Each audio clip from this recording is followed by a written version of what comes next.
kuburan. Tapi dalam hadis ini versinya adalah menjelaskan sebuah pembanding atau untuk menggambarkan bahaya orang duduk di atas kuburan. Ya, Nabi mengatakan la an yajlisa ahadukum ala jamrah. Sungguh salah seorang di antara kamu yajlis duduk, ya, ahadukum ala jamratin, duduk di atas bara api. Jamrah itu bara yang masih nyala. Dia duduk di atasnya. Ada apa yang mau duduk di atas bara? Ya. Fatuhriqa thiyabah. Lalu kemudian bara api itu membakar bajunya. Ya. Fatakhlusa ila jildih. Lalu kemudian dia menembus sampai membakar kulitnya. Dia duduk di atas bara api seperti itu, kata Nabi, khairun lahu, lebih baik buat dia min an yajlisa ala qabrin, daripada dia duduk di atas kuburan. Jadi duduk, nggak mungkin kita duduk di atas bara api. Sebagaimana tidak mungkin kita duduk di atas kuburan. Bahwa duduk di atas bara api itu adalah sebuah siksaan yang tidak disukai oleh manusia, membakar baju, membakar kulit, menunjukkan bara api itu panas, ya, berbahaya buat kita. Ya, terutama pada saat sedang ziarah, sedang mengantarkan orang ke kuburan, karena di kelamaan capek juga diri, mau duduk di bawah kotor, ya. Atau para jemaah sekalian yang berbahagia, kira-kira apa nih pesannya? Kenapa tidak boleh duduk di atasnya? Sudah pernah saya singgung sebelumnya para jemaah. Karena sebabnya apa? Apakah kita dengan seperti itu berarti kita berbuat syirik? Kan enggak, ya. Tapi ini adalah, kata para ulama, hikmah yang tertangkap adalah bahwa kita saat itu sedang merendahkan, menghina saudara kita, meskipun dia dalam keadaan mayit, meskipun dia dalam keadaan sudah meninggal, tetap kita diperintahkan untuk menghormatinya. Kalau orang udah mati aja dia dihormati seperti itu, apalagi orang yang masih hidup. Dan hadis yang kedua itu babun fin nahyi an tajsisil qabri wal bina'i alaih. Yang kedua adalah bab tentang larangan dari Nabi SAW untuk tajsis. Tajsis itu adalah membangun bangunan, ya, meninggikan kuburan. Kuburannya ditinggiin, wal bina' alaih, dan membangun bangunan di atasnya. Ya, pernah melihat para jamaah bentuk tajsis itu apa? Kuburan ditinggiin itu, kalau di beberapa negara, ya, di entah di negara apa itu kuburan, kalau kita kan cuma digundukin doang, ya, kayak tanah, ya. Kalau dia enggak, dikasih tembok, dikasih kuburan, ya, dikasih peluran, dikasih semen, ya. Kayak seakan-akan kayak tempat duduk kita ngongkong-ngongkong.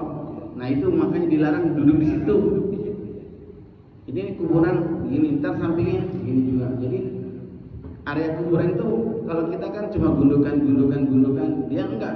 Bangunan-bangunan seperti kalau melihat kita dari jauh sebuah kota, ada hotel-hotel, ya, gedung-gedung, dan ini kuburan. Nah, dilarang itu namanya tajsis, meninggikan itu namanya tajsis. Nah, sekarang masalahnya adalah apakah meninggikan tanahnya, ya, bukan bangunan pakai semen tapi tanah digundukin doang itu sekitar sejengkal, itu termasuk tajsis atau tidak?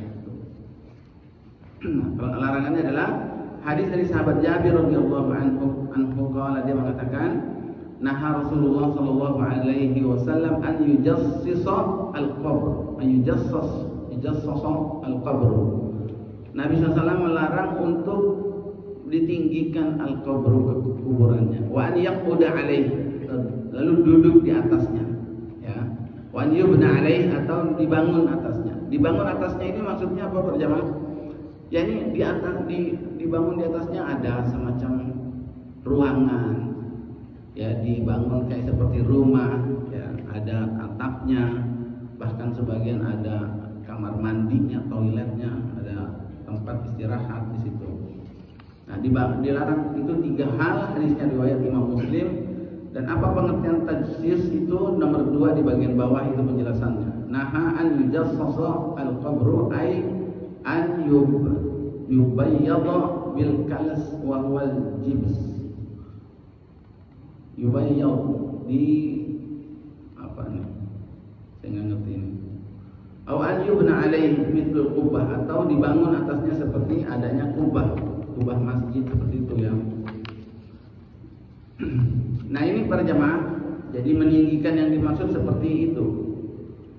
Gips itu kayak gipsum, dibangun di atasnya ada apa sih, semacam coran gitu. Nah, itu kira-kira apa hikmah atau pelajarannya dibandingin dengan hadis yang bab yang sebelumnya? Kalau bab yang sebelumnya kita nggak boleh menghina karena dengan duduk di atas kuburan tersebut, maka yang bab yang kedua berikutnya ini adalah kebalikannya, kita dilarang untuk menghormatinya secara berlebihan. Jadi menghina, merendahkannya tidak boleh, menghormatinya secara berlebihan pun tidak boleh. Nah, kenapa ini dilarang para jemaah? Ini menggambarkan, jadi kita mau ngapain dong? Kalau ke kuburan itu ziarah mau ngapain? Nah, ini muncullah nanti ziarah kubur itu apa aja. Nah, dan ada yang menarik para jemaah, bahwa Nabi SAW ketika menjelaskan tentang hukum berziarah kubur, itu redaksinya ada dua poin. Nabi mengatakan kuntu nahaitukum an ziyaratil kubur fazuruha. Riwayat Imam Muslim, aku dulu pernah melarang kalian ziarah kubur, lalu kemudian ziarahlah kalian. Yang pertama ada disebutkan tentang Nabi pernah melarang, yang kedua ada perintah. Jadi sebenarnya ziarah kubur itu secara umum dulu ya, belum dikaitkan dengan sebelum masuknya bulan Ramadan. Boleh atau tidak? Boleh. Hukumnya diperintah di situ ya, sunnah, hukumnya sunnah. Kenapa diperintah? Jawabannya, tujuan dari ziarah kubur itu adalah apa aja? Kalau mengingat mati atau ingat akhirat. Apa ada tujuan yang lain? Mendoakan si mayit. Yang ada lagi yang lain tujuannya selain dari itu? Mengikuti sunnah Rasulullah SAW. Baik, para jamaah sekalian yang berbahagia, dalam hadis itu, jadi Nabi SAW menyinggung bahwa ada sisi-sisi berziarah itu pernah dilarang oleh Nabi. Karena apa? Nabi pernah melarang dulu. Sebabnya apa kira-kira? Nah, karena ternyata larangannya itu berlaku pada saat hadithu ahdin bil jahiliyah, yaitu ketika waktu itu zaman dengan jahiliyah itu masih terlalu dekat. Jadi kebiasaan orang jahiliyah saat berziarah itu masih sangat lekat, maka dilarang oleh Nabi. Itu alasannya. Apa itu kebiasaan orang jahiliyah saat ziarah? Mereka ada yang tawaf, ya, mereka ada yang membawa sesajen, ya, ada yang berbentuk zabah, sembelihan hewan dibawa. Ada yang meminta kepada ahli kuburnya. Nah, karena masih lekat amalan-amalan orang jahiliyah saat itu dilarang oleh Nabi. Tapi begitu ilmu sudah kuat, iman sudah kuat, sudah diajarkan, hukum-hukum sudah paham, maka diperintah oleh Nabi. Maka para jamaah, sebagian ulama melihat dari redaksi hadis itu, perintah untuk berziarah itu terikat dengan batasan-batasan tadi. Ya, sekarang kan banyak ya orang-orang melakukan perjalanan spiritual. Tujuannya adalah ke kubur-kubur, ke makam-makam. Maka para jamaah, hukumnya boleh atau tidak boleh? Nah, sama dengan kita tanya sebelum Ramadan itu orang pada ke kuburan, macet malah itu. Itu gimana hukumnya para jamaah? Maka untuk menjawabnya para jamaah sekalian, pertama bahwa ziarah itu termasuk ibadah yang ditetapkan waktunya atau tidak? Enggak ya. Jadi kapanpun boleh. Siang boleh nggak? Malam? Jam 12 malam? Boleh aja kalau emang ada hajat, orang meninggal jam 10 umpamanya. Dikuburin mau cepet-cepet jam 12 malam, jam 1 malam boleh aja. Ya. Tidak ada larangan. Yang nggak boleh adalah kalau lagi nyamper ilmu, itu nggak boleh, bukan dilarang ziarahnya. Gitu ya. Jadi para jamaah secara umum, secara waktu tidak ada yang mengkhususkan.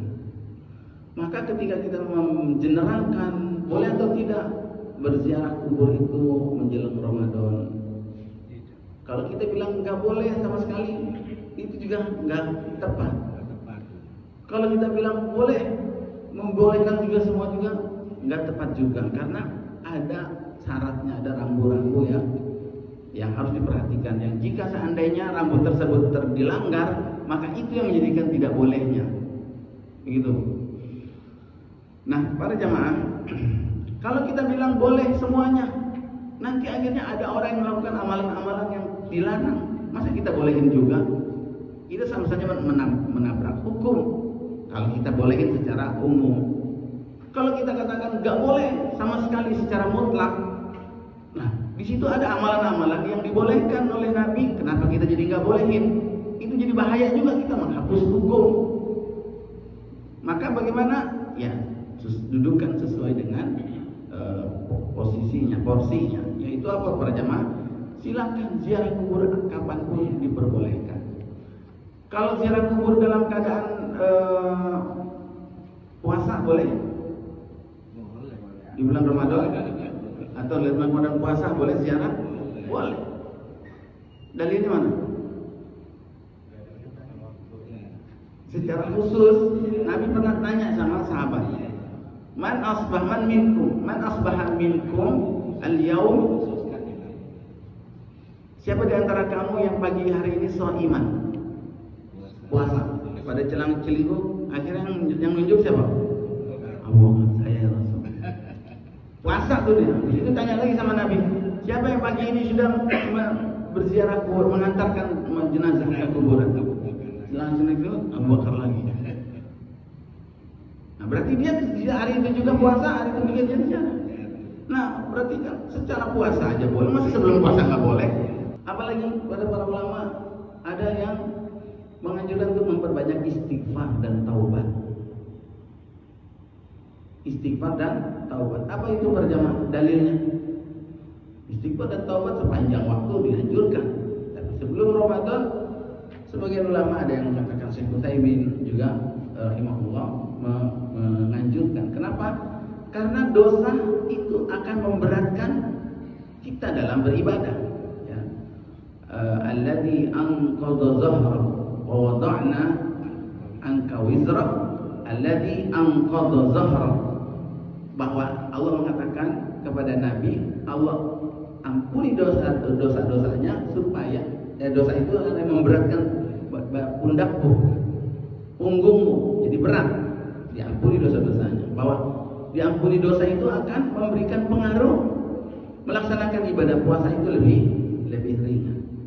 Nah, itu kan dalil secara umum dibawa buat Ramadan, nggak ada hubungannya dengan Ramadan. Boleh memperbanyak istighfar sebelum Ramadan? Bagus, bagus. Nah, ada orang kesulitan untuk bertaubat.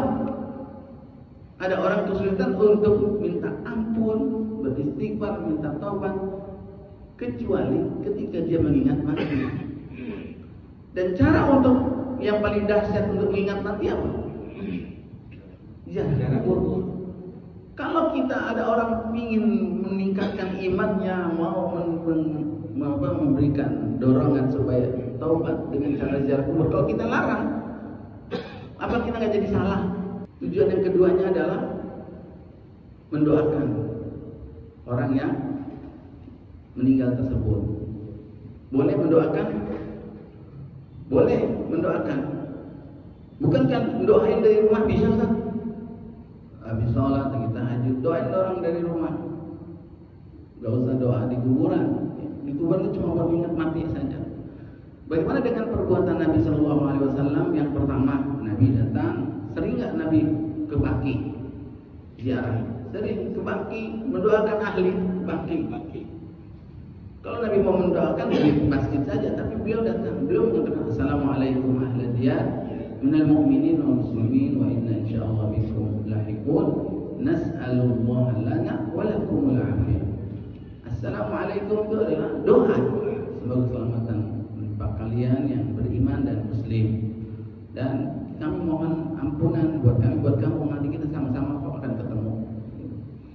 Dan lalu kemudian Nabi mendoakan. Lalu kemudian ada pernah Nabi SAW datang di suatu hari menanyakan, mana orang yang biasa bersih-bersih masjid? Mana dia? Sudah meninggal ya Rasul tadi malam. Kenapa kamu tidak memberitahu kepadaku?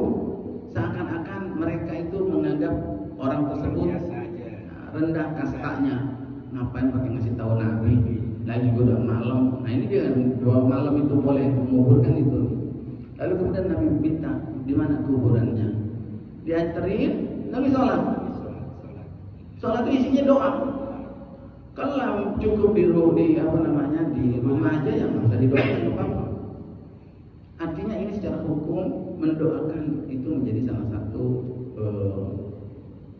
apa yang bisa diperbolehkan dalam kuburan. Doa yang sekedarnya untuk minta ampunan. Boleh nggak berziarah kubur ke makam non Muslim? Bagaimana Nabi Shallallahu Alaihi Wasallam dahulu pernah diajak oleh ibunya berziarah ke makam bapaknya. Di pertengahan balik meninggal ibunya. Beliau sudah jadi Nabi belum saat itu? Beliau seorang Muslim belum, enggak? Kira-kira bapak ibunya secara agama Nabi belum diangkat menjadi Rasul. Begitu sudah besar Nabi datang ke kuburan ibunya, pernah berziarah. Nah pertanyaan adalah, bolehkah berziarah ke makam non Muslim? Kalau tujuan ziarah, jadi ada yang pertama adalah untuk al-itti'al, untuk mengambil ibrah, ingat mati, ingat akhirat. Maka kuburan siapa aja, gak mesti kuburan orang tua kita, ya. Dengan lihat ya Allah, nih orang kubur meninggal belum masuk Islam, astagfirullahaladzim. Jadi mengingat akhirat boleh nggak? Boleh saja. Yang nggak boleh adalah mendoakannya. Jadi bedakan antara hukum berziarah dengan mendoakan. Mendoakan yang non Muslim tidak boleh. Tapi mengingat kematian dengan melihat kuburan siapa aja. Nabi juga waktu lewat lagi ada diazab kubur, ya, berhenti dia mengambil pelajaran di situ. Ini dua penduduk kubur ini, dua orang ini sedang diazab. Didoakan oleh Nabi dengan cara menancapkan pelepah kurma. Itu mendoakan juga. Dan yang pertama adalah mengambil pelajaran, yang kedua adalah mendoakan. Tujuan dari berziarah kubur itu. Nah, kalau mendoakan diri sendiri boleh. Artinya lagi doa di situ minta buat kita juga. Bukan doain ahlul kuburnya, kita juga, ya Allah ampunilah dosa saya, ya Allah ampun, ya Allah berkahilah. Nah, kalau yang untuk secara pribadi khusus itu yang lebih baik berdoa di rumah. Ya, itu lebih baik berdoa di rumah. Jadi dibedakan perjamaah. Kalau seandainya untuk sekedar mengambil pelajaran, sebenarnya di pintu kuburannya, di pintu gerbangnya aja melihat sudah cukup. Ya, mau mendoakan secara umum cukup assalamualaikum warahmatullahi wabarakatuh. Tapi kalau mau secara khusus nyamperin seperti Nabi sholat kepada yang bersih-bersih masjid itu. Kalau mau secara khusus. Jadi para jamaah sekalian yang berbahagia, yang ketiga yang menarik adalah Nabi Shallallahu Alaihi Wasallam berziarah kubur untuk melihat ibunya, ya, kuburan bapaknya, kuburan ibunya. Jadi tujuannya apa itu? Kalau mengingat mati, udah banyak di Baqi. Jadi untuk apa? Nah ini dia kata para ulama adalah al-wafa'u bil ahdi. Al-wafa'u bil ahdi, jadi kita berziarah itu adalah memenuhi janji. Sebagaimana dulu Nabi Ibrahim pernah berjanji akan memohonkan doa untuk bapaknya. Azar ya, ada yang bilang bapaknya, ada yang bilang pamannya. Begitu Nabi SAW, Nabi Ibrahim mendoakan, dilarang. Ya, Nabi juga pernah mau mendoakan pamannya, Abu Thalib, dilarang. Nah itu al-wafa'u bil ahdi itu adalah dia datang ke kuburan ibunya, kuburan bapaknya, semata-mata untuk menjaga hubungan. Ada seorang anak umpamanya datang ziarah ke kuburan orang tuanya, padahal kuburan orang tuanya bisalah dekat dijangkau, tapi bilang saya cukuplah ziarah ke samping rumah saya juga ada kuburan. Tujuannya apa? Untuk mengingat mati. Kalau tujuannya untuk mengingat mati saja, mungkin ya cukup. Tapi salah satunya adalah al-wafa'u bil ahdi. Kuburan Nabi, ibunya, bapaknya Nabi kan jauh, ya di Abwa, jarak langsung tempuh. Kalau dekat, kira-kira bakal dikunjungi ya sama. Salah satu tujuannya misinya adalah al-wafa'u bil ahdi itu, untuk sekedar menjaga ihtiram, hormat kepada orang tua gitu. Jadi para jamaah perlu nggak untuk berziarah ke ibu, ke kuburan bapak ibu? Kalau memang kuburannya dekat bisa dijangkau, silakan sesekali datang ya. Tapi kalau kuburannya di Mekah, ya ziarahnya kita ke Mekah setiap tahun, kita mau ke Mekah umroh terus.